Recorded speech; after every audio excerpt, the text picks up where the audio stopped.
Bonjour, bonsoir. Je m'appelle Mahmoud Babali, je suis artiste plasticien, je travaille au Village des Arts. J'occupe l'atelier de mon papa qui s'appelle Amadou Dedeli depuis quelques années maintenant. J'ai commencé la peinture à l'âge de 14 ans, je peux dire dans les années 2000. Et j'ai fait pas mal d'expositions ici au Sénégal et à l'étranger. Mon première exposition individuelle que j'ai eu à faire, c'était en 2005. Et les dernières expositions que j'ai fait à l'étranger, c'était en 2017. Donc aujourd'hui, on va vous présenter comment procéder pour gérer la gestion de l'espace sur une œuvre d'art avant de mettre le contenu. Merci, à tout à l'heure. Tout à l'heure, on va essayer de vous présenter 3 règles de base qui sont importantes pour avoir une bonne gestion d'espace sur une œuvre d'art. Donc, ok, on va vous montrer tout de suite où on va commencer. Déjà, il faut toujours définir l'espace de travail. Donc, il faut toujours diviser la toile en 3 parties. De en bas, il faut laisser, par exemple, si vous avez une dimension de cette taille-là, supposons 1,20 m sur 90, vous laissez 10 cm en bas. 10 cm en bas, 10 cm en bas et supposons 17 cm en haut, toujours plus grand en haut, toujours. Là. Et là, on appelle ça les vides. Vous avez les vides, donc là c'est le plein. Là c'est notre espace de travail.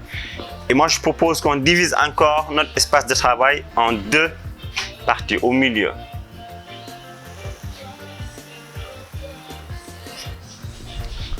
Donc, voilà. Donc maintenant, on a l'espace de travail, le plein et le vide. Donc, ok. Et je propose encore qu'on divise notre espace de travail en 6 parties. Donc, on va diviser en 2 parties.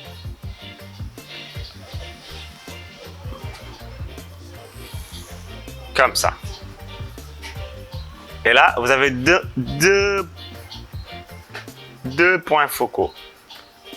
Tu vois? Et maintenant, on va essayer de composer notre contenu à l'intérieur de l'espace. Là, c'est notre plan de travail. Donc, c'est là où on va dessiner. Si on a envie de dessiner ou faire autre chose, il faut toujours appliquer cette règle avant de mettre quoi que ce soit. Donc là, on va vous montrer comment commencer. Donc, par exemple, pour la perspective, on peut toujours utiliser ces points-là pour obtenir la perspective. Toujours. Vous voyez? Là, de là, à là, à là, à là, à là. Voilà. Toujours. Et encore, si vous voulez continuer dans cette lancée-là avec les mêmes perspectives, vous reprenez toujours la même procédure.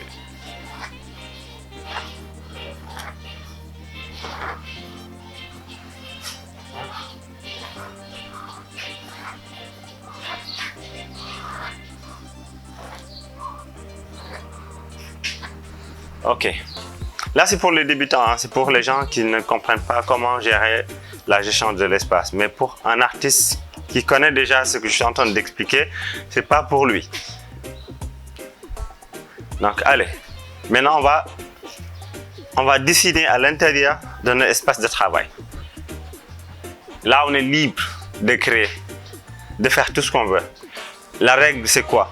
C'est d'occuper au moins chaque espace, mais pas remplir carrément l'espace, mais supposons comme ça. Comme ça, l'espace est là, mais vous essayez d'occuper juste par exemple cette partie. Vous voyez? Là. Au milieu par exemple, l'espace est là. Ok, vous vous occupez juste là.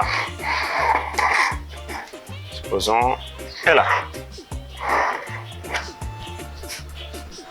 C'est un peu comme l'architecture, hein.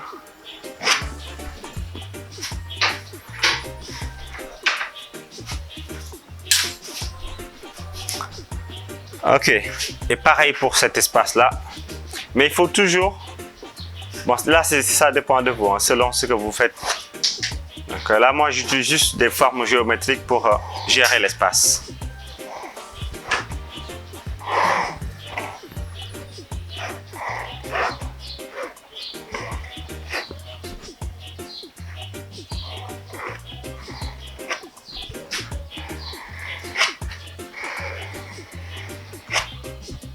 Voilà. Notre gestion d'espace est terminée pour le moment. Là, en ce moment, on a plusieurs possibilités. On a plusieurs possibilités comment? Si on veut dessiner des personnages et respecter les normes et les perspectives et tout, on peut commencer déjà là, juste là.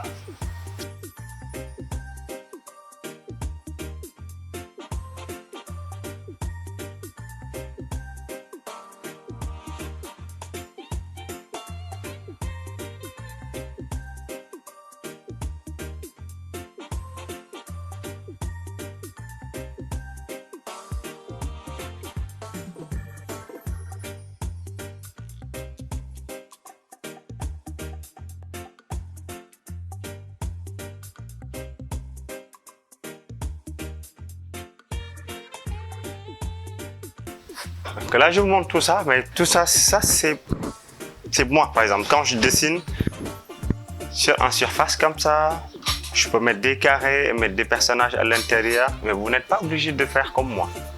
Vous pouvez toujours utiliser la méthode, c'est que les règles de base, ligne d'horizon, point de fuite. Les points de fuite, vous pouvez utiliser juste un seul si vous voulez. Si vous voulez créer des routes ou des trucs comme ça, vous pouvez juste utiliser un seul point de fuite ou deux ou même plusieurs. Ça dépend de vous. Là, vous êtes libre de créer tout ce que vous voulez. Mais l'essentiel est que vous respectez les règles. Parce qu'après, tout ça, ça s'enlève après. Tout ça, ça s'enlève. Tout ça, on enlève ça après. Ça part. Tout ça, ça part. Ça, c'est juste le schéma. Après, tout ce qui reste, c'est ce que vous voulez. Voilà. Et là, maintenant, si vous voulez faire de l'abstraction encore, vous pouvez juste enlever les images et garder vos formes géométriques. Même faire un peu du 3D si vous voulez.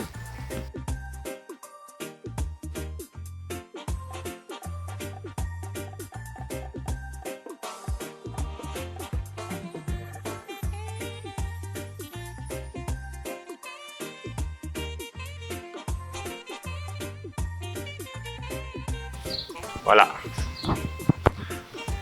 Donc là, ça commence à être compliqué hein, parce qu'il y a plusieurs choses en même temps. Je pense qu'on va s'arrêter là et on va continuer sur d'autres toiles, mais plus simples et plus précis.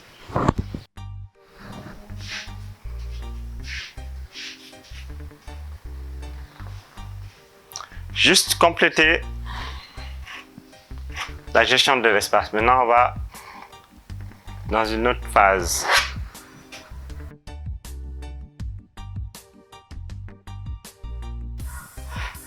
Là, aujourd'hui, on va travailler juste sur les formes géométriques, hein, pour que vous compreniez mieux. Mais après, vous êtes libre de faire ce que vous voulez. Là, c'est juste les règles de base.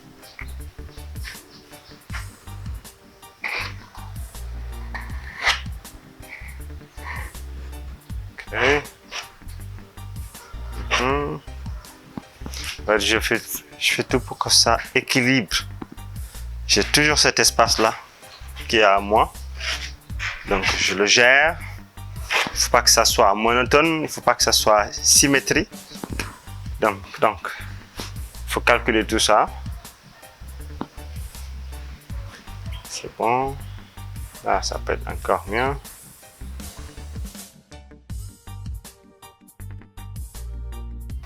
Voilà.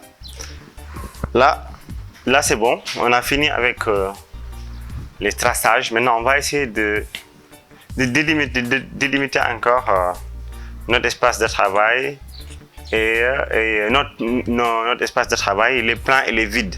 Comme je vous ai expliqué tout à l'heure, ça ce sont les pleins, tout ce qui est rempli, tout ce qui est cube, tout ce qui est vide, voilà, et juste là. Donc maintenant on va essayer de délimiter ça,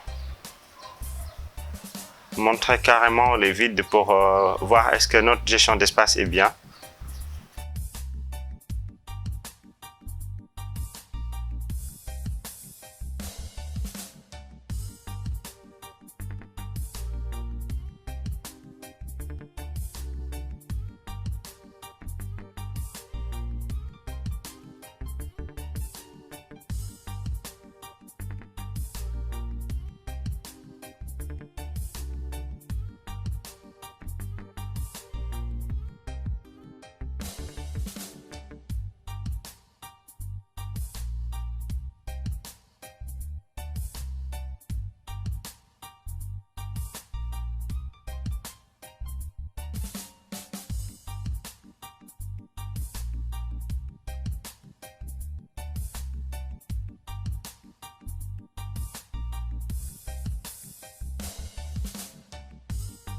On peut voir que les formes sont libérées, quoi.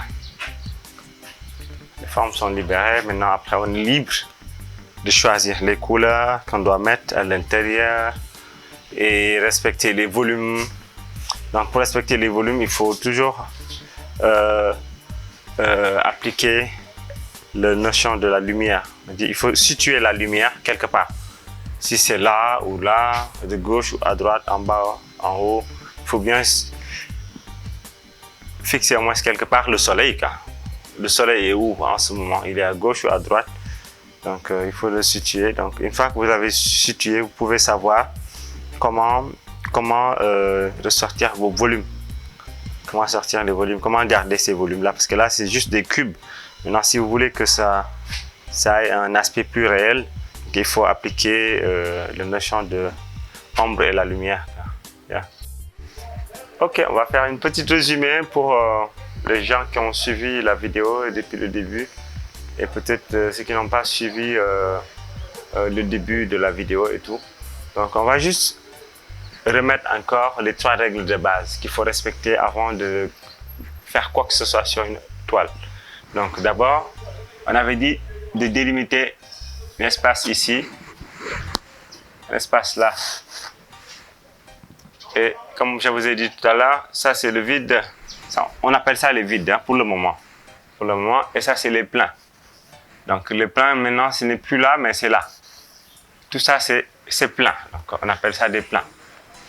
C'est ça qui occupe notre espace. Donc si on veut vraiment bien occuper l'espace, il faut encore diviser là et là. Là et là. Comme je vous ai dit tout à l'heure, on a 3 panneaux. 1, 2, 3. 3 panneaux. Donc sur chaque panneau, la composition est différente de l'autre. Donc c'est ça qui fait que notre composition devient intéressante. Vous voyez? Donc là j'ai choisi juste de mettre les formes géométriques juste pour vous expliquer. Mais pour les gens qui veulent dessiner des personnages, comme je vous ai expliqué tout à l'heure, ils peuvent juste prendre cette ligne d'horizon là ou juste utiliser cet espace qui est en bas et laisser cet espace qui est en haut ou même utiliser l'espace qui est en bas et un petit peu ici. Voilà. Après, vous êtes libre quoi. Mais là, c'est les bases. Donc, voilà. Donc, et qu'est-ce que j'ai? Ok. Voilà. Ok. Ouais, c'est ça. Déjà 1 ici. 1 diviser la toile en bas, 2 diviser la toile en haut, 3 diviser la toile en 3 parties, 4 peut-être au milieu et vous avez 6 panneaux. Donc sur chaque panneau vous essayez de mettre quelque chose.